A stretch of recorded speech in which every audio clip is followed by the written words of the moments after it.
So the trailer for the new Ghostbusters movie dropped and the SJWs are losing their minds over it. I'm not going to get into that issue, but there is something else I want to get into, and that is the tone of the trailer. Before I jump into that, let me tell you that I saw the trailer and I absolutely loved it. It was dark, it had some amazing fan service, and the color palette used in the trailer looked freaking amazing. It kind of reminded me of Logan. And I think that's where the issue is. Some of the criticism I have heard about the trailer is that it's not funny enough, that it does not come across as a movie that's supposed to be funny. And it is a fairly valid criticism.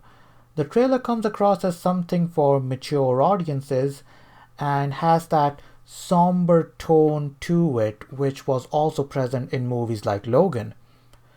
And I think that's intentional. For the purposes of not getting copyright struck again, I will not be including the trailer in my video.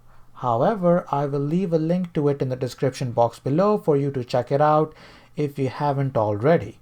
Anyways, for the people who complained that the trailer wasn't funny enough, seriously, have you seen Ghostbusters 2016? The entire movie wasn't funny.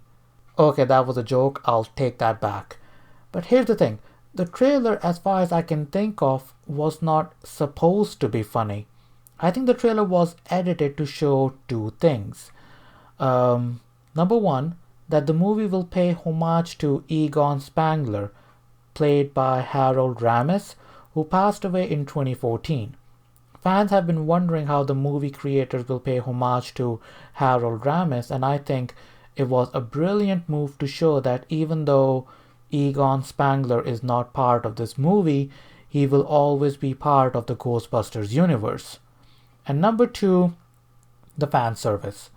Yes, the trailer was just fan service to the people who supported the Ghostbusters franchise since its infancy. Ever since Ghostbusters 2016 came out and disappointed a lot of fans, the trailer even said that there hasn't been a ghost sighting in about 30 years. Now, there have been a couple of people who said that the movie is completely ignoring the events of Ghostbusters 2016, but my assumption is that that Afterlife may be set before the events of Ghostbusters 2016. I don't know. We'll know when the movie comes out. But anyways, to properly explain my point, I want to point your attention to a rant by Freddie Prinze Jr. about Star Wars saga. I'm not going to get into the actual rant or what he said about Star Wars. Those were his opinions, but one thing he said kind of stuck with me. He said Star Wars movies at the time, when the first trilogy came out, those movies were made for kids. And this generation of Star Wars movies are made for the kids of this generation. You can agree or disagree with that statement, I don't care. But that line kind of stuck with me. Looking at the trailer for Ghostbusters Afterlife, it all made sense. This Ghostbusters movie is not made for the kids of this generation. This Ghostbusters movie is made for people who were kids when the very first Ghostbusters movie came out. Those kids who grew up watching the real Ghostbusters on the TV, and also the Extreme Ghostbusters, which also had a darker tone. So yeah, this movie is directed towards those people.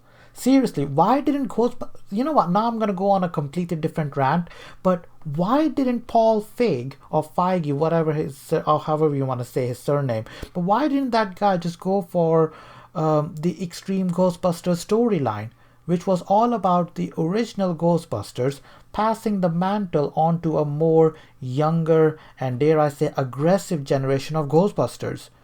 I think Afterlife will go down this route, but if Paul Feige had gone down this road, it would have been perfect. But he didn't because he's a freaking moron. But that doesn't mean that the movie is aimed at grown-ups. I don't think it will be a R-rated movie, but there's one thing I want to touch upon.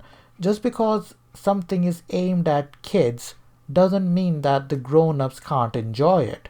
For example, Pokemon and Minecraft games are primarily aimed at kids, but you will see grown-ups play it the most. On the other hand, you will see kids play games like Call of Duty a lot. They are also quite familiar with characters like Deadpool. I know I cosplay as him at conventions, and kids always react positively towards me. My point is, even though the movie looks like it's made to appeal to a generation of people who were kids when the first film came out, kids this generation may still find it entertaining. That explains the fan service shots of Ecto 1, the Ghost Trapper, and the jumpsuits, but it also explains the child stars in the trailer, which younger kids or younger audiences or kids may see and relate to. By the way, I'm not saying the movie is not going to be funny. For crying out loud, it has Paul Rudd in it, which is his presence alone is guaranteed to bring a smile on everyone's face. But I think the humor is going to be something along the lines of It Chapter 2. If you must know, It Chapter 1 was a scary movie with some laughs sprinkled here and there, whereas Chapter 2 was a comedy movie with some jump scares sprinkled here and there. That's my opinion, please don't hate me. So if it's something like It Chapter 2 minus the jump scares, I think it will be good. Also, one thing I need to mention here is that we never saw any ghosts in the trailer, not a proper shot of them anyway, so that further proves my point. The design of the ghost may be creepy enough to make them look intimidating, but it will be the chemistry of the characters on the screen that will help ease off that tension. In short, I'm excited for it and look forward to the movie. If you like this video, please give it a thumbs up and subscribe to my channel. If you want my channel to grow stronger, please do, because YouTube is actively censoring me.